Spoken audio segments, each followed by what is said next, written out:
Pero bibigyan kita ng 1K, wag mo nang bayaran. So ayun na nga Ate Rose, chismisan ulit tayo at perfect kasi wala si Lindy today. So mas maririnig ko yung side mo na walang bias. Opo. Unang-una sa lahat, gusto kong tanungin, sabi ni Lindy, hindi pala talaga kayo magkakilala dati. Or magkakilala kayo kasi pinsan naman kayo, di ba? Opo, kasi dati sir, maliit pa po siya. Ang kaklose ko talaga yung mama niya. Ah, yung mama niya, parang ka-age mo mama niya. Dati po kasi namamasukan kami. Yung mama niya ang kasama ko. Ah, ngayon ko pa, seryoso ngayon ko pa nalaman to. Yung mama ni Lindy is, Tiyahin ko po. Tita ko, kapatid siya ng mama ko. so bata ka pa, namamasukan ka, tapos kasama mo sa trabaho is yung tita mo na mama ni Lindy. Okay, opo. kinaklaro natin yun. Si Lindy, nakita mo na yan siya nung bata pa siya. Opo, bata pa siya. Kaya lang, hindi niya ako matandaan. Oo, hindi, baby pa talaga siya noon. Another question is, sa kwento ni Lindy kasi na hindi siya makalabas ng bahay nung pinapasukan niya, yung sa amo niya, hindi sila pinapalabas, tapos gusto na niyang umuwi, pero hindi niya matawagan yung mga magulang nga niya kasi nga wala siyang load. Opo. Naghahanap siya kung sino ang pwedeng tumulong sa kanya, tapos nakita kanyang online. Although, hindi kanya kilala, pero kasi nung time na yun, sumisikat-sikat ka na. Opo. Diba? Kasi may vlogs na kami noon, tapos nakakasama ka sa vlogs. Tapos dahil doon, parang sa intindi ko, nabanggit ng nanay ni Lindy sa kanya na kilala ko yan, pinsan mo yan. Pero si Lindy, hindi kanya kilala. Opo. Parang nabanggit lang ng nanay niya dati na pinsan ka nga niya. So nung nakita kanyang online, isa ka sa mga active online and available. So sa kanya, susubukan niya, baka pwede siyang sa'yo humingi ng tulong. Pati nanay ni Lindy, hindi na kayo nag-uusap, di ba? Hindi na po kasi matagal na ako dito sir eh. 18 years na ako dito sa Maynila. Sa Manila. So eto nga, eto yung tanong ko. Matagal na kayo hindi nag-uusap ng mama ni Lindy. Si Lindy, never pa kayo nag-uusap. Wala nga kayong conversation sa chat. Opo. Biglang nag-message, sumulpot ang message. Ano bang bungad ni Lindy sa'yo nun? Sabi niya, "Hi Ate Rose, musta ka na?" Tapos, pwede ba ako makahingi ng load? Kasi ayaw ako palabasin ng amo ko eh. Kahit sa gate lang, ganun. Kahit sa gate lang, hindi talaga sila pinapalabas. Opo, kasi mahigpit daw po doon. Tapos sabi ko, sige, sabi ko, send mo lang yung number mo sa akin. Ay, ako, pag meron kasi nagme-message na ang tagal ko nang hindi nakakausap, marami sa inyo nakaka-relate nito. Pag may nagme-message sa atin na hindi natin nakakausap, matagal nating hindi nakikita, tapos bigla na nung sumulpot, kamusta? Kakabahan ka na kasi alam mo na saan papunta yung usapan manghihiram ng pera, hindi naman mababayaran. Nung nag-message si Lindy, hindi mo ba naisip yun na baka mangungutang to? Ako naman po kasi sir, wala naman problema sa akin. Basta may maitulong lang ako, tutulong po ako. Lalo na kung ganyan lang naman po, load lang. Kasi load lang naman. Opo. Diniretso kasi ni Lindy na yun lang kailangan niya. 20 daw hiningi niya, pero 50 daw pinadala mo. Yung nagkamali ako, sa Gcash ko Sa Gcash mo sinend. Tapos sabi niya, hindi sa Gcash, dapat sa loads. Oo. So, bali 100 na padala mo. Tapos sabi ko, sige, ilulod ko ulit. Yun, tuwang-tuwa nga po siya kasi sabi niya, sobrang tagal na yung Gcash ko, ngayon pala nagkaroon ng laman. Oo, Sabi talaga. niya. So, basically, hindi ka kinabahan kung ano ang intention ni Lindy because diretso naman siya sa intention niya. Hindi siya paligoy-ligoy.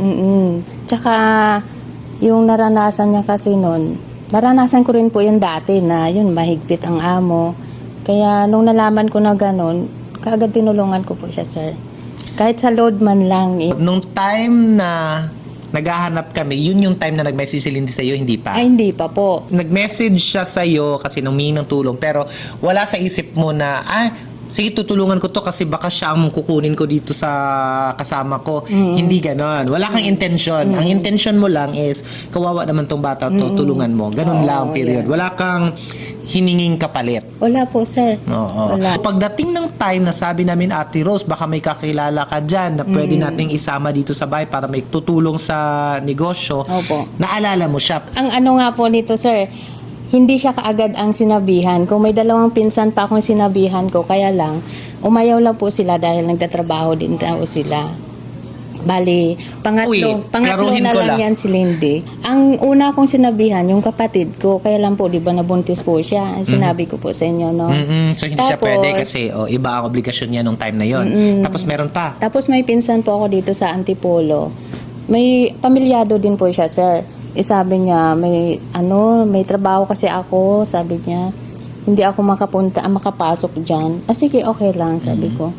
Eh di, yan, naalala. Tapos naalala mo, may pinsan pala akong batang nag-message sa akin nung nakaraan. Ganon. Opo, yun, naalala ko si Lindy. Di ba sabi niyo pa po? Naalala ko nung time na yun, sabi namin ni Ray, yung pagkakatiwalaan natin, Rose. Oo. Kasi ang hirap ngayon makahanap ng employee, kasambahay man o kahit anong worker na pagkakatiwalaan. Tested and proven na namin yan si Ate Rose. Minsan kami pag may mga alahas man o pera na nakalagay lang dyan sa kama na hindi namin naliligpit or busy kami, lagi yan nililigpit ni Ate Rose or lagi niyang inaabot. Sir, naiwan niyo po.